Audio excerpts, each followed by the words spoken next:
program is from E, the National Educational Television Network. NET Journal, a look at the events and issues of the world today.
At the wheel of this car is a man torn between two worlds.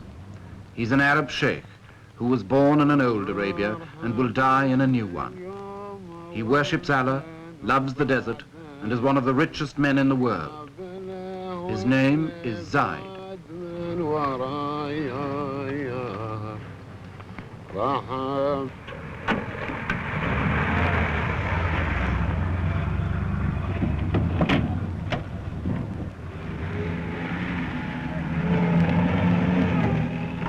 Zaid rules a little kingdom in Arabia called Abu Dhabi. 20,000 people in a stretch of sand and salt flats about half the size of Denmark. To the tribesmen who follow him everywhere, he's the undisputed boss. His forefathers ruled the desert from the back of a camel. He rides it in a limousine. But he remains, as they were, the center of tribal life.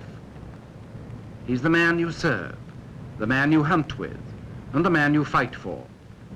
Above all, he's the man who leads. Wherever Zaid goes, his men go too.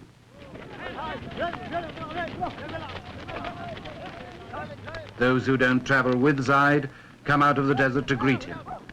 They all owe their loyalty to him, and they all expect rewards from him.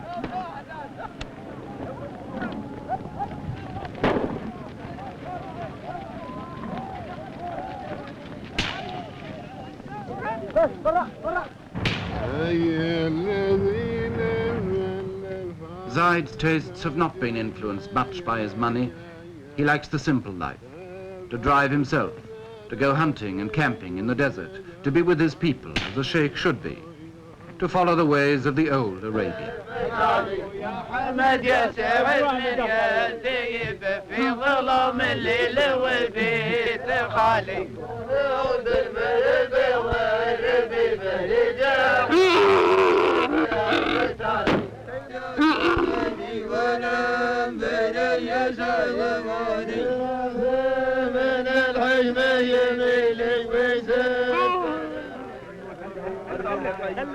Five or 6 years ago, the people of Abu Dhabi were sunk in the poverty of 1,000 years or more.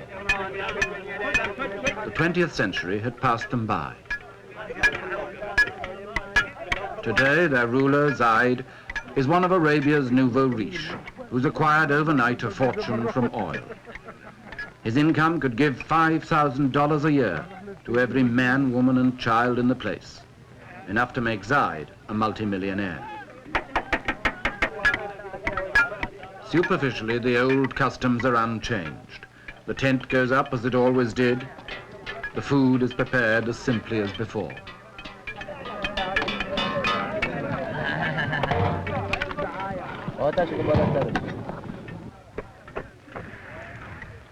Zaid's natural pace is leisurely, almost indolent. Time is about the only thing the desert's been rich in until now. Time for coffee, time for talk, time made into ritual from century to century, from morning till night.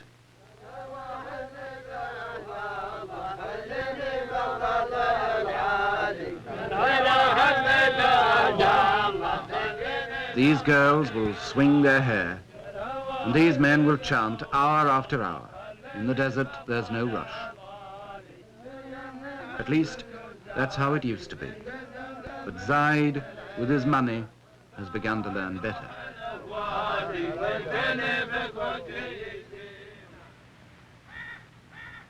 In this palace in Abu Dhabi, Zaid had a brother. His name was Sheikh, and for more than 30 years he ruled Abu Dhabi in poverty and comparative peace. Sheikh's rule was traditional. His word was law, but he stayed close to his people.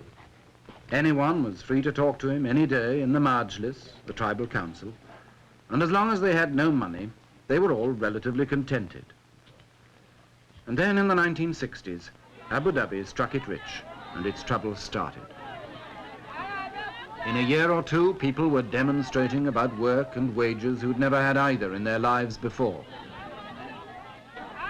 The grumbles grew as the money mounted, because Sheikh was a miser.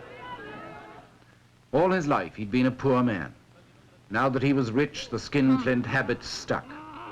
And like a man who's won first prize in a lottery, he found his money made few friends.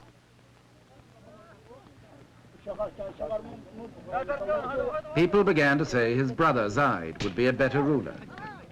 He had a mind more open to the world. He was generous. He was a man's man.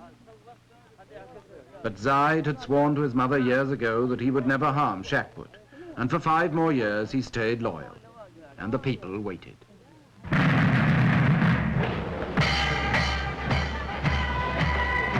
The oil flowed.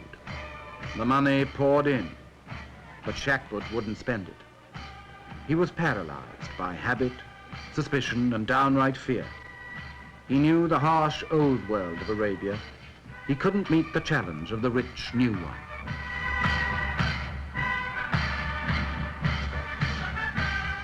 By 1966, just 5 years after oil had first been found in Abu Dhabi, Sheikh's wealth destroyed him. Zaid sent him into exile and took command himself, ready to say farewell to the old Arabia. But how was he going to do it?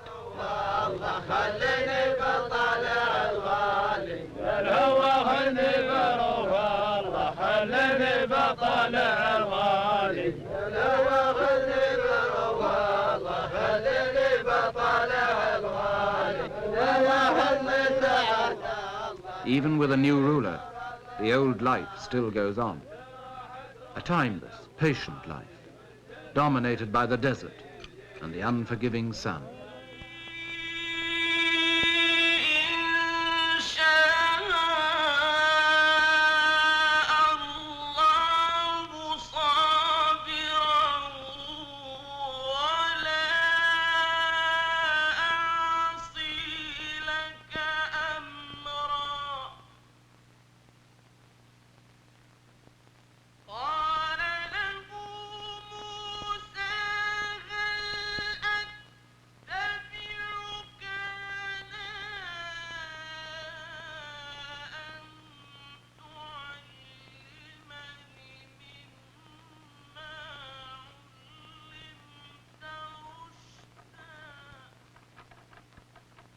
Arabia is a land of terrible heat and terrible bareness.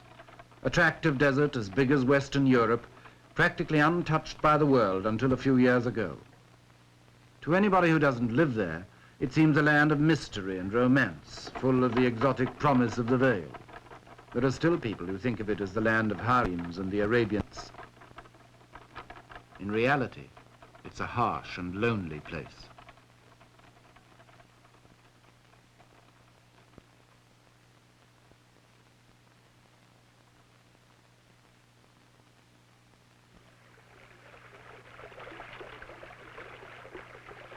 Only water makes Arabia bearable.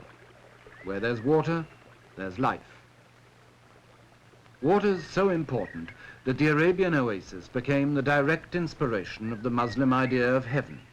And no wonder, when you come to the cool shade of the date gardens after the heat and emptiness of the desert, the oasis seems literally heavenly, a place of pure pleasure.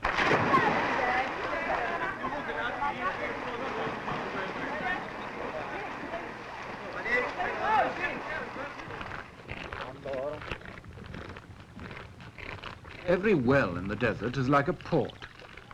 The camel caravans cross the desert like ships cross the sea. There are no frontiers, no fixed territory, no land belonging to anyone. There are just the wandering Bedouin and their camels, as attached to each other as sailors and their ships, bringing their trade to the desert markets.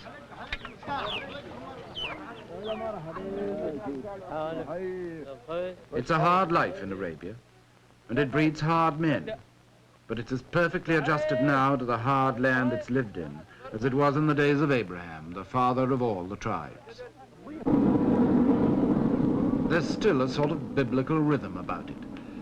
If you want to know what the loaves looked like in the Bible parable, here they are, baking in Arabia today just as they did 2,000 years ago on the shores of Galilee. And I don't suppose the fish have changed much either.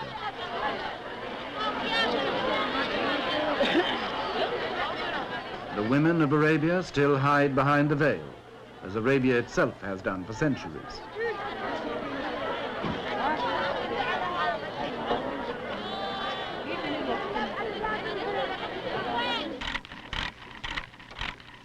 Around the coasts, the Arab boats are made today by hand and eye and ancient equipment, much as they were when the spice trade and the slave trade kept them busy from China to the shores of Africa.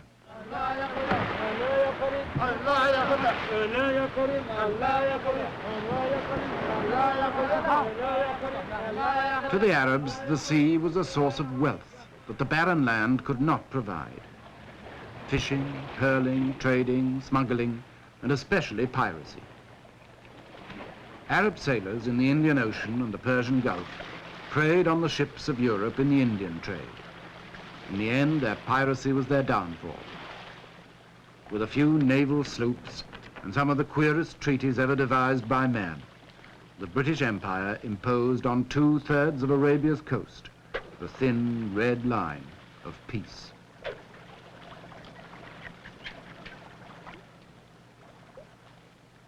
But neither the empire nor peace got much further than that. The sea was all anybody cared about. As long as that was safe, the land could rot, and so it did, in neglect and perpetual tribal warfare.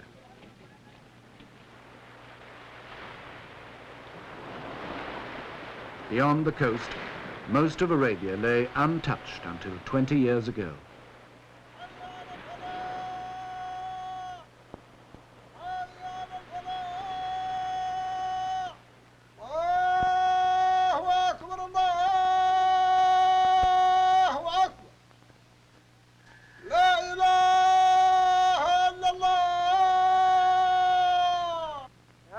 God is great.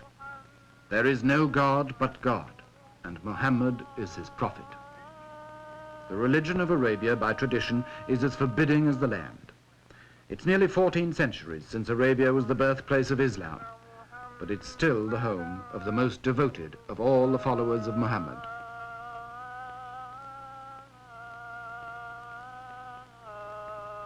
Islam means submission to the will of God. In the desert, there isn't much you can do but submit and pray for God's mercy.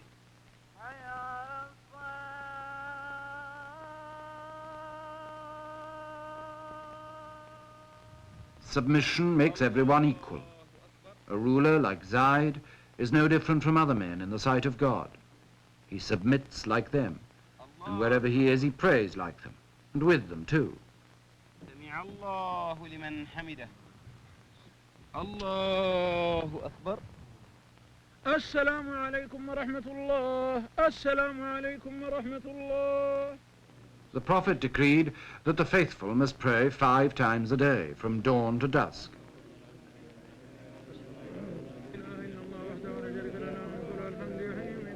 You can pray together or alone, with a priest or without one.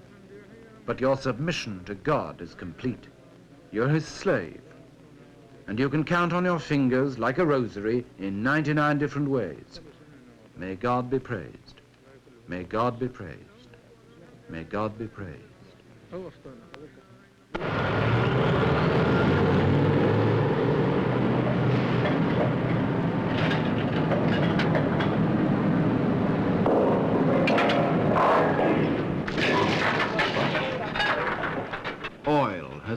the centuries of Arabian isolation.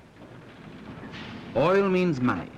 It's worth nearly $6,000 million a year around the Persian Gulf alone. And although most of the Arabian oil fields have been in production less than 20 years, their wealth is cracking the old life of Arabia wide open.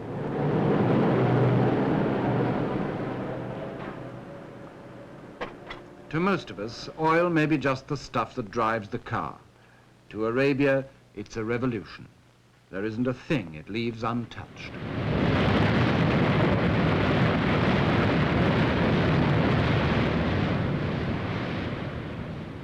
It makes the desert rich. It brings the prospectors and the lawyers and the map makers to divide it.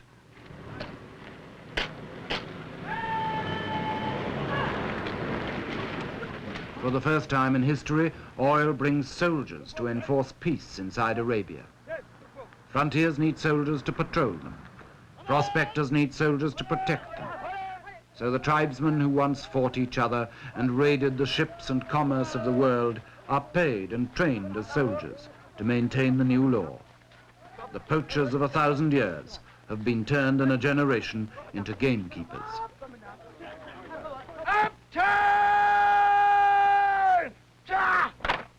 شباب من اليسار أديتان تاب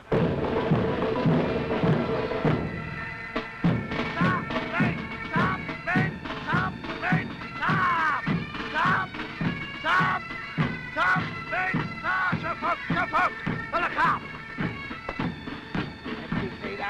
سيدة ورا Stop! Wait! Stop! Wait! Stop! Stop! Wait! Stop! Wait! Stop! Wait!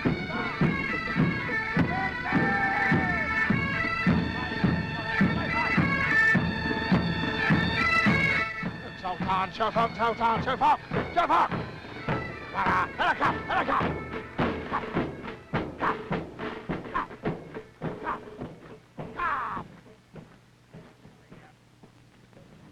هلا 245, sir. 245. Money begins to make its mark everywhere.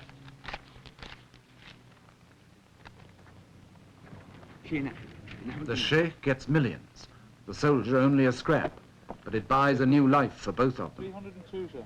302. 245. You attain what?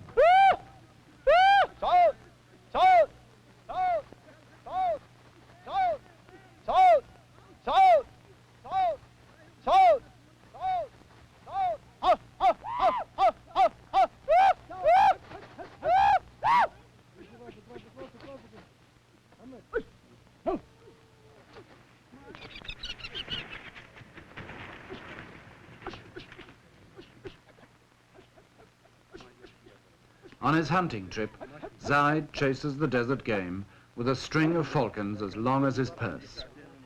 20 years ago, he'd probably have gone hunting on foot with only a few birds to help him. Now he takes anything up to 100.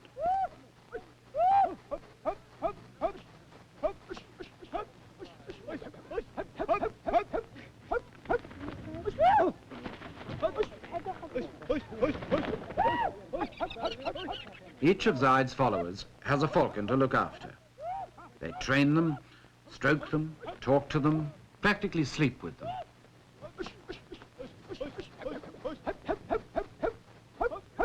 Like racehorses, they're the pampered darlings of a rich man's camp. And like racehorses, they cost big money. A good bird will fetch $600 or more, imported from Syria or Iraq. And with so much oil money in Arabia now, the price is rising every year.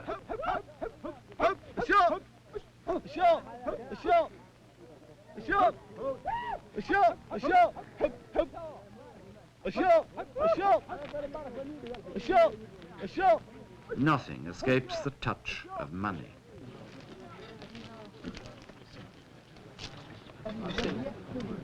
Money changes all relationships. When Zaid visits his neighbors now, the traditional feast for a visitor becomes an offering to a wealthy benefactor instead.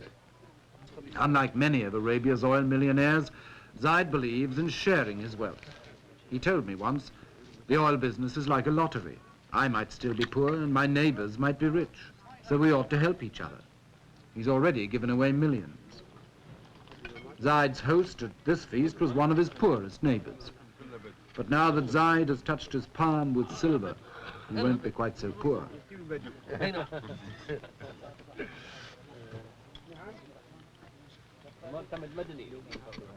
The feast is traditional: goat's meat, chicken and rice. And when the VIPs are finished, the lesser men move in.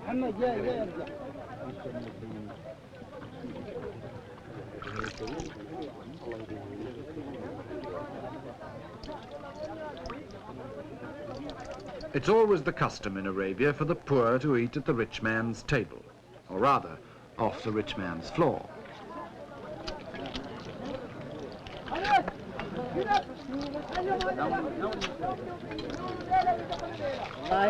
When this lot are finished, there'll still be more to come, in descending order of rank and ascending order of hunger.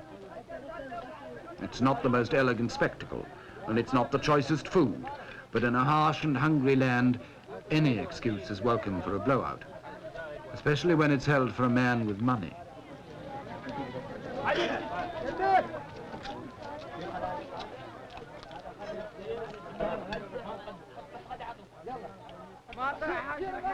بالي صفا ونزاح همي ولا باس ان قلت جرب لي القلم باهتمامه ما دام فكري سالي كل هجاس اكتب معانا ان قلتها بالتمامه معنا على ما دار القلب واحتاس. The old Arabia pulls at the heart, the world where Zaid was raised, and where he always likes to be, around the campfire in the cool desert night, among his men, listening to those endless Arab fairy tales that the audience knows as well as the storyteller, of love and beauty and the 1001 nights.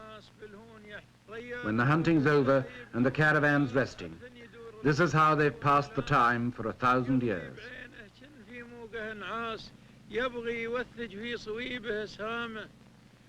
This is the old and sometimes beautiful Arabia, where time is endless and patience more so.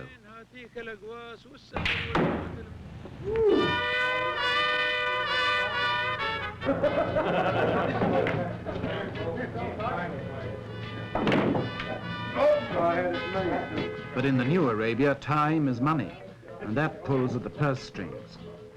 This is the Arabia of the air-conditioned desert, the sanitized, sterilized caravan of the 20th century, with its international wealth and international accents.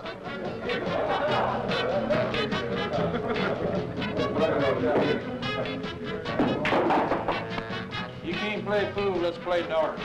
I can play darts. For these people, the old Arabia hardly exists.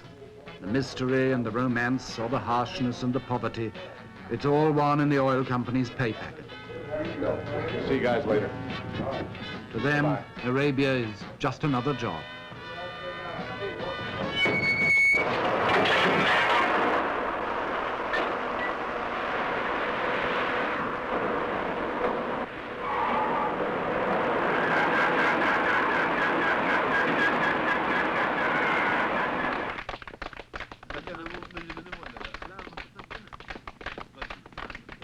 The fairy tale is over, and everyone now will live happily ever after in the dream world of the Arabian Nights.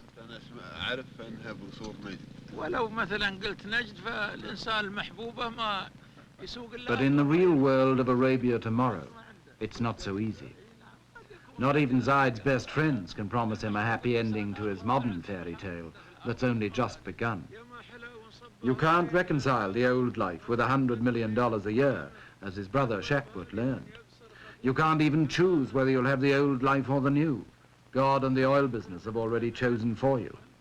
From now on, you can only try to ride the terrible tiger of the 20th century and wonder if it will not eat you in the end.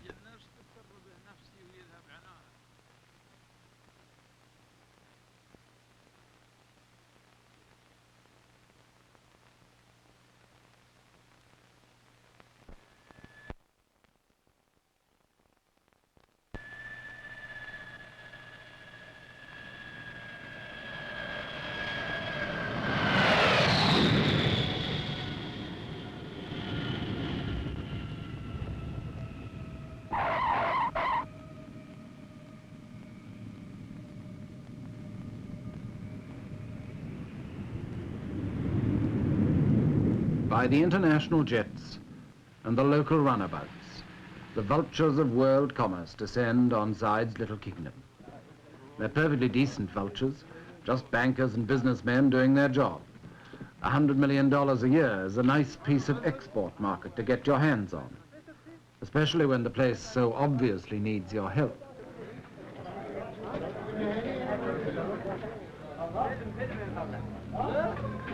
Ten years ago, when I first came to Abu Dhabi, there was only one plane a week. Now there's more than one a day, and the old place can't quite cope. We've been here before. I don't know, there's been quite some improvement here in 4 years since I've been here. I fully expect to see some floor shows when I get on into town. With some striptease also? Well, no, that's a little too much.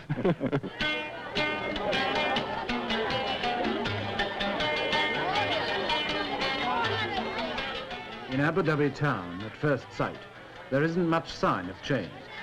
Shackput's static rule left the town nearly as squalid as it always had been. And some of these people hardly know yet what's going to hit them, now Zaid's ready to spend his millions. The alleys are still dark and dirty. The beggars wait patiently for the faithful Muslims to do their duty as the Prophet ordained and give them alms.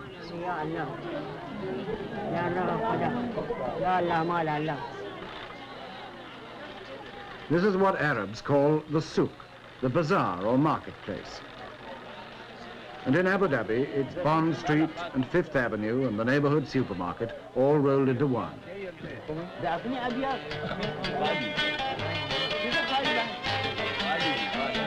For the Arabs of the desert, it's got everything we mean by bright lights and the big city. It's not much of a place, but this is where 20,000 people are going to share Zaid's inheritance of 100 million a year. Some of them have got a share in it already. They've bought big cars to go bumping over the unmade tracks. Big lorries to cash in on the building boom. And they've also learned to throw them away, like all good modern men. There are 4- and 5-floor office blocks instead of shanties, and concrete instead of mud. The modern world, our world, is taking over. I remember, for instance, not long ago, when there wasn't a single bank in Abu Dhabi. Now, these buildings are all banks. Money in the bank means money to buy with, and the beach at Abu Dhabi is piled with purchases.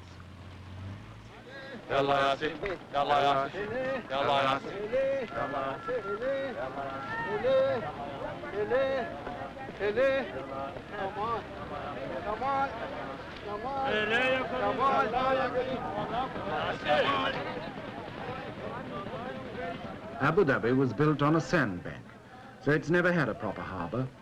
But that didn't matter much when there was nothing but a few dates to ship out and a few tins to ship in. Now the whole modern world is dumped into the sand. Air conditioners and deep freezers, timber and steel, cement and typewriters, fans and filing cabinets. You name it and you'll find it here, sweeping in like a tidal wave on the old Arabian shore.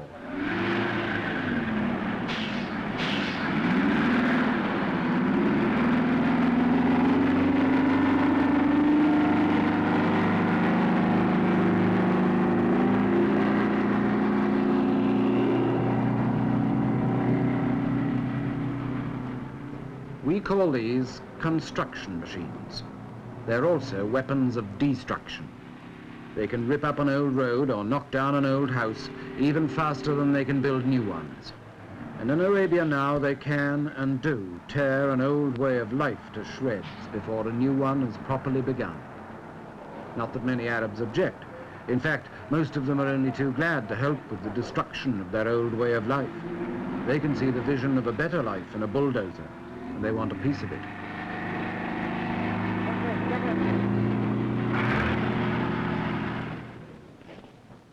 Someone, though, must try to strike a balance between building the new and wrecking the old.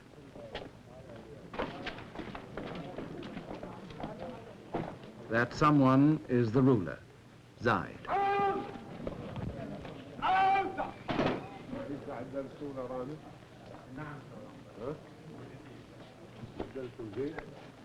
Zaid knows from experience that if he's too slow to destroy the old world, he may be removed like his brother Sheikh.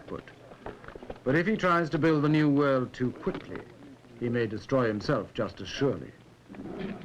Life for Zaid has become a perpetual balancing act between the personal leadership of the past and the faceless, impersonal administration of the future. Like Sheikh, he still holds his majlis every day, so that his people can meet him, greet him, talk to him and complain to him in the traditional desert way. The ritual is unchanged. The coffee is served. Time, motion, and people seem as leisurely as ever. But behind the appearance of tradition, the revolution is creeping in. The majlis doesn't last all morning anymore. Zaid can only give his people an hour of his time. And even that's interrupted by the demands of the modern world.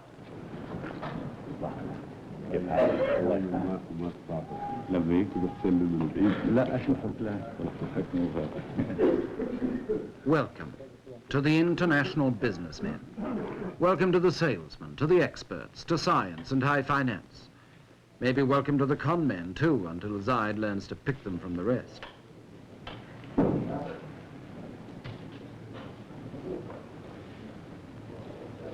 Of course, they all sit down together.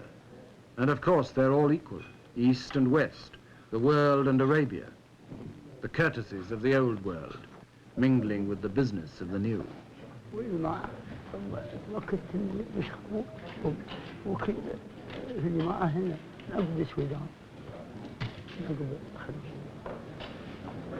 But it's the newcomers in business suits who get the places of honor at Zaid's side. And not just because Arab hospitality demands they should be favored. They're there because they represent power. The power to provide the people of Abu Dhabi with anything Zaid can now afford to buy. Still, the ritual goes on, balancing the new with the old. The first thing a visitor must do in Arabia is to learn patience. You can sit for hours in places like this and never do anything but ask after each other's health. All in good time and all by the will of God. Never do today what you can put off till tomorrow. Never act if you can talk instead. The tribesman with a problem comes to Zaid to sort it out. And everybody else must wait. Patience and still more patience.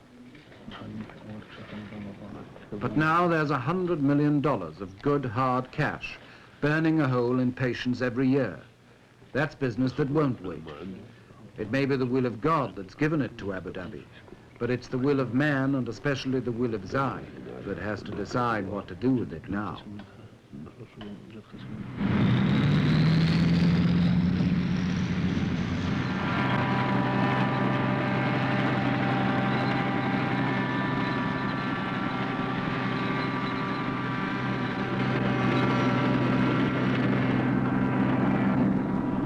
For 5 years after the oil began to flow, Abu Dhabi got nothing but piecemeal changes. Now Zaid has come to power with a plan to make Abu Dhabi the model state of Arabia, with all the paraphernalia of development. In the first few months of his rule, he awarded $70 million worth of contracts, and he's out every day to spur on the men who are making him a brand new kingdom. And this will be going out the Fox and the Mile, and then the second stage, which will be done next spring or next summer, whenever Your Highness decides, would continue on out into the very deep water for the large freighters, the large ships. طال عمرك يقول هو هذا الدفن اللي انتم تكلمتوا عليه، يعني اللي طلبتوا منه الدفن هو اللي يطلع ميل واحد.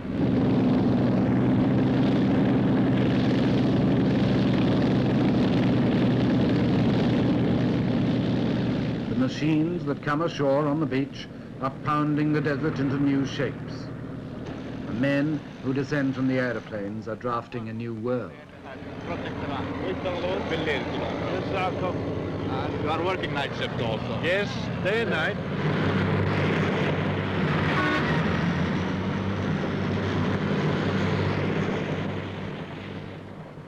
It's a world where time and opportunity have changed places.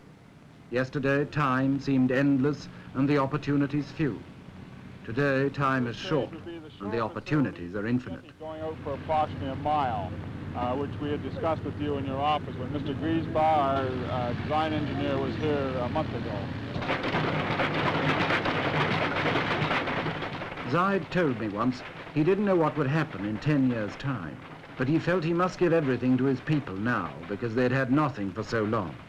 Schools and hospitals, wells and houses, an artificial deep-water harbour to replace the Abu Dhabi beach, a 4-lane highway and a water pipeline across the desert, an airport with a runway longer than London's.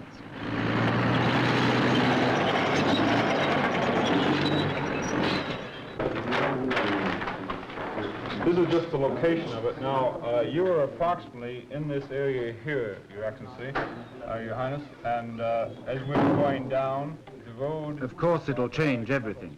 Zaid's told me that too. The first thing to go, he said, would be the Arab's love for his camel. But what's a camel to a VC-10? Oh, he would take very easily 4 or 5 of the big VC-10s. I mean, يعني المنطقة هذه الآن تسع حوالي 5 طائرات من الطائرات الكبيرة. And of course, the smaller the DC-3s, it would take quite a few.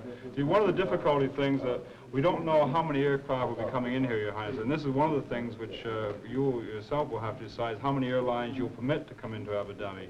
And this will, of course, govern the number of aircraft here at any one time. Decide, choose, act. Sometimes under these new imperatives, Zaid acts pretty hastily and harshly.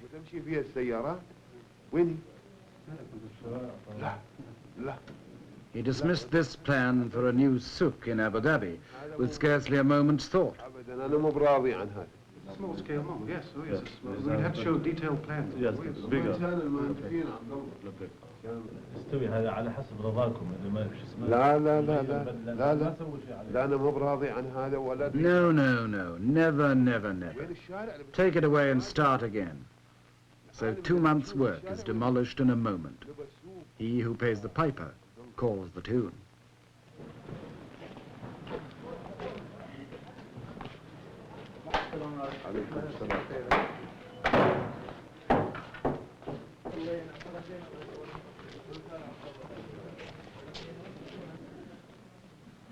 In the courtyard of Zaid's palace, the centuries slide back again.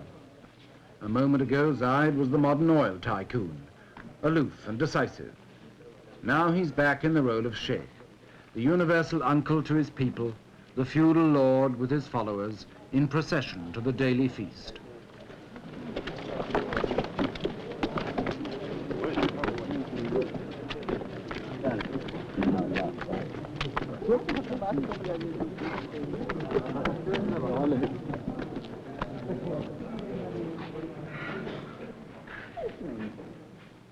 To the tribesmen of the desert, used to bread and dates in the sand, Zaid's table is a revelation.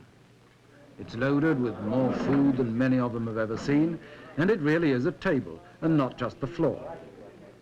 The idea of a free meal for all Zaid's followers is traditional, and he rarely sits down with less than 50 men. But the forms and the food are new. Money talks here through waiters in black ties, through plates and soup spoons, and a whole new ritual of table manners to master. Like the newly rich in any part of the world, the Arabs of Abu Dhabi are learning to keep up with the Joneses. Snobbery is the latest local vice. يمكن هناك شيء سر كبير.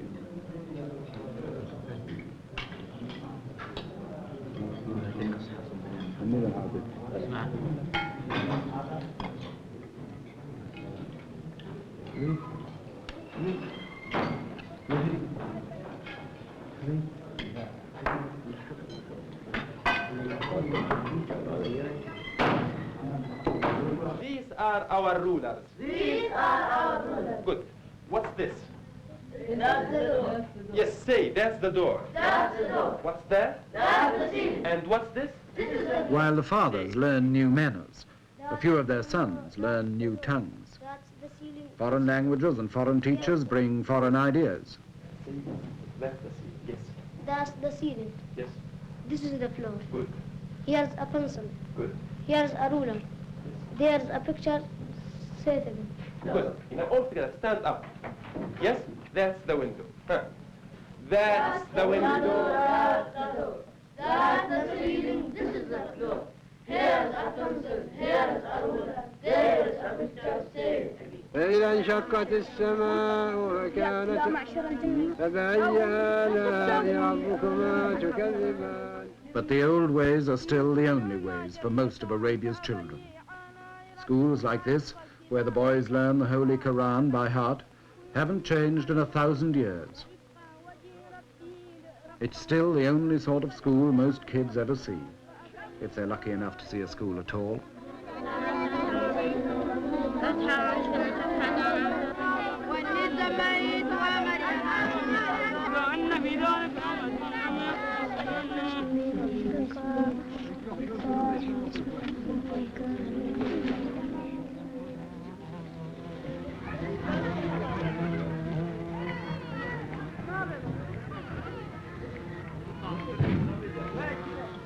The romance of the old Arabia was always a bit of an illusion.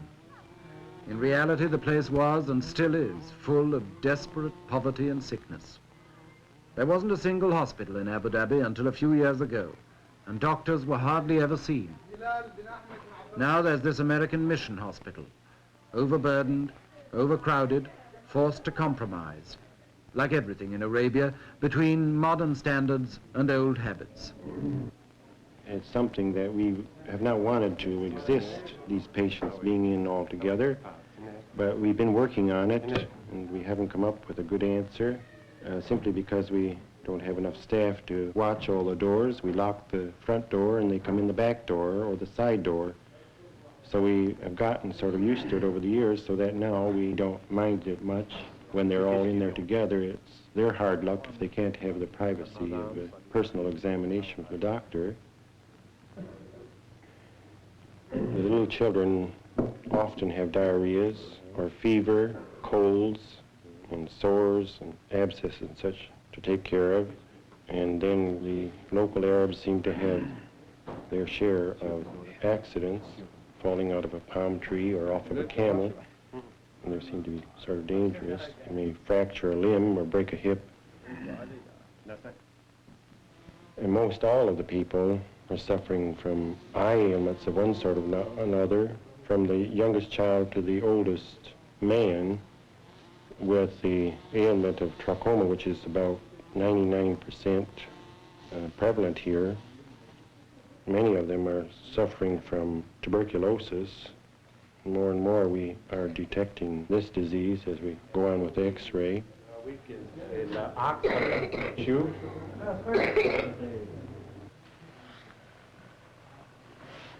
تمام هذا تمام هذا الحين نريد نفس صدرك شوية ها ورايك بس من هني Tradition still throws a veil around the women of Arabia that even the doctor can't quite penetrate.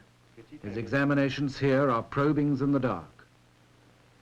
وين يعرج أكثر هني شوية هني شو هذا هذا أوكل من أول وسم ذي وسم The women are the most conservative force of all, secluded, unchanging, uneducated, and fatalistic.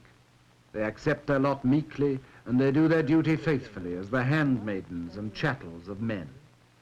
But for how much longer, when even under the thorn bush the doctor arrives with his medicine, and every jab with a syringe becomes a sort of revolution?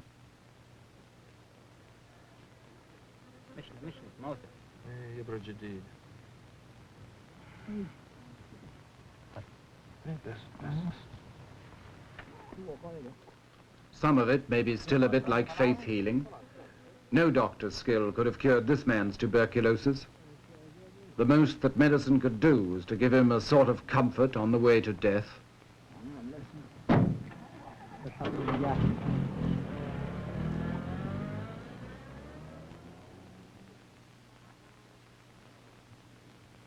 But if the 20th century medicine doesn't always work, it does challenge that submission to the will of God that accepts death whenever it likes to strike.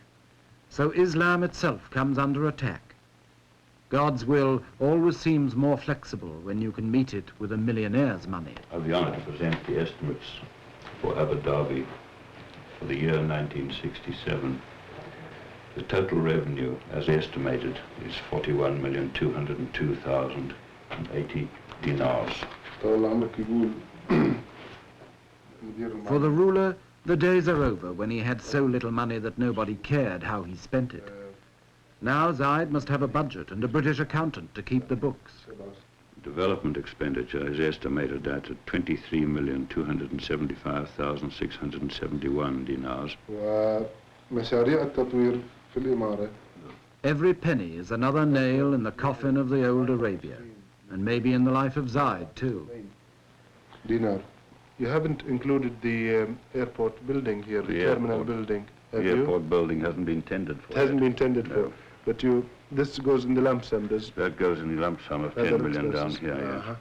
When I said that this included all the expenditure, there are things like the police, for instance, where it's impossible to get a true estimate. We have to wait the arrival of the new people to give us these estimates.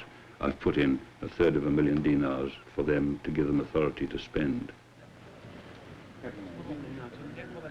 Outside Zaid's office, time still seems endless and patience still comes easily. His people have given up their lives to Allah. What God wills, they still accept. But the signs of dissolution are all around them, like the leisurely old world's cast-off furniture and the new office chairs that are waiting to take its place. As the offices grow, the people seem to shrink. When Zaid was simply the leader of a tribe, these men could meet him every day. Now he's the administrator of a modern state. He's forced to shut them out of his life. They can only wait while the world moves in a business suit.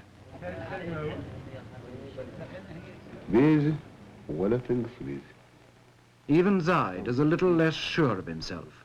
He can ask the new questions and make new demands, but who can give him the answers?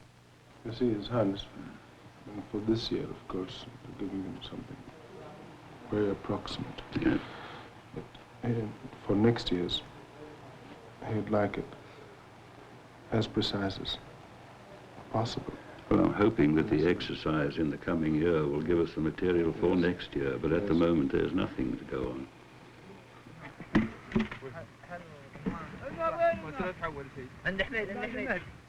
From their uncertainty about the new way of life, Zaid and his men go back to the desert as often as they can.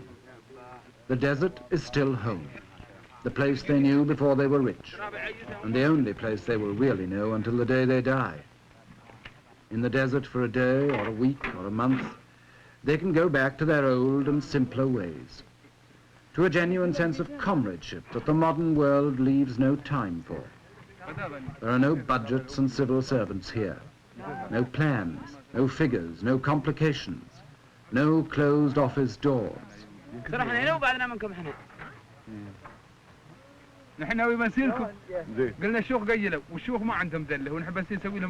There's the sky, the heat, the emptiness, and the infinity of time that they've always understood. Out here, they can all be sure of themselves again. They can relax and be men again. Or perhaps, being only men, they can just be boys.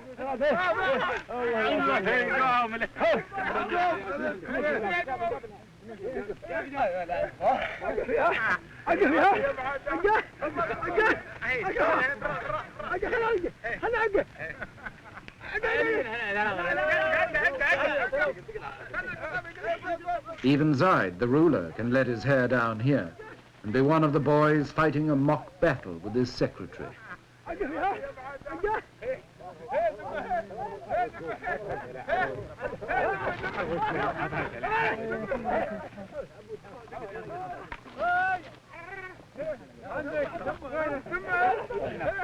On trips like this, the desert is an escape, a recovery of innocence, a return to Eden.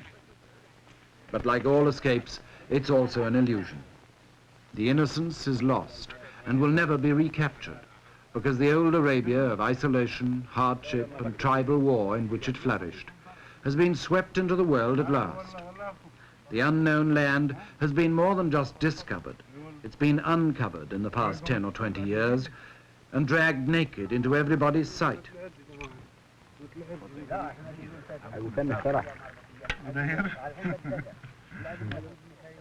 Of course, this doesn't mean that the old Arabia has disappeared in the space of the last few years. It's still a hard land that breeds a hard people. Tough individuals like Zaid and his men, and some of them still fighting a rearguard action against the assaults of the modern world. All the same, in the end, the 20th century brooks no defaulters. Here in Arabia, one of the last of the lonely lands is surrendering its old independence. From now on, its people will have to face, like the rest of us, the infinite hopes, possibilities, and disillusionments of the modern, universal world.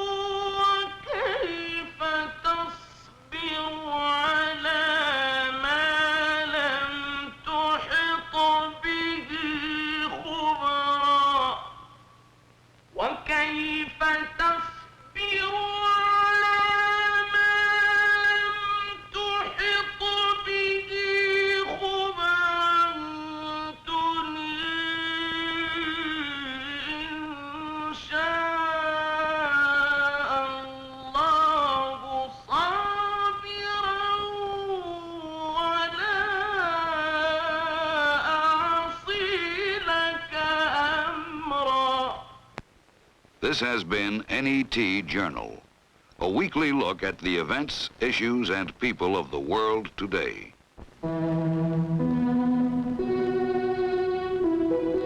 This is NET, the National Educational Television Network.